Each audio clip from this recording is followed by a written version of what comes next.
যাচ্ছিলাম, হুট করে খেয়াল করলাম এখানে একটা পাখি আটকা পড়ছে।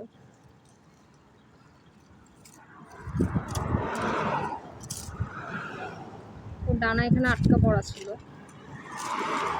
আলহামদুলিল্লাহ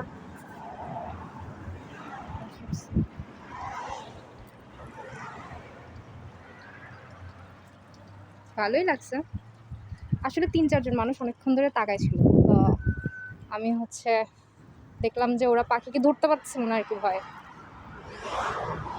আমার খুব তাড়াহুড়া, so I have to go. তাড়াহুড়ার মতো ভিডিও করতে পারছি।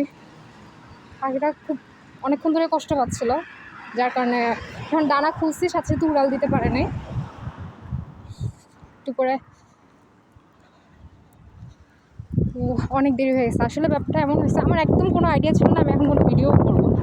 রান্নাবান্না করতেছিলাম, তো আমার জবের ব্যাপারটা হচ্ছে শিফট দিতে হয়, যে আমাকে মেনশন করলে তারপর আমি যাব। তো 3টা বেজে গেছে, কোনো শিফট দিচ্ছে না, আই থট আমাকে দিবে না হয়তো। তো এরপর শুরু করছে রান্নাবান্না।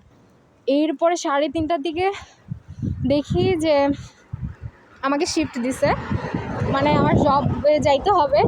আমার বাসা থেকে সেখানে যাইতেই মোটামুটি 45 মিনিটের মতো লাগে। এরপর বাসের উপর একটু ডিপেন্ড করতে হয় যে বাস কখন না কখন আসবে, তো ওই অনুযায়ী আমাকে বের হইতে হবে। এর মধ্যে হাফ কুক করা চুলায়, নিজেও কিছু খাইনি। এর মধ্যে আরও একটা প্রবলেম হচ্ছে, আজকে আমার অ্যাসাইনমেন্টের লাস্ট ডেট, নেটওয়ার্কিংয়ের একটা সাবজেক্টের আর কি লাস্ট ডেট ছিল। আর আমি এগুলোর কিছুই করি নাই, অর্ধেক করছি আর অর্ধেক রেখে দিচ্ছি, সব কিছু মিক্স হয়ে গেছে। তো তাড়াহুড়ো দৌড় দিচ্ছি, তো যার কারণে আমি পাখিটার সাথে আরও কিছুক্ষণ টাইম স্পেন্ড করতাম, আরও কিছুক্ষণ ভিডিও করতাম।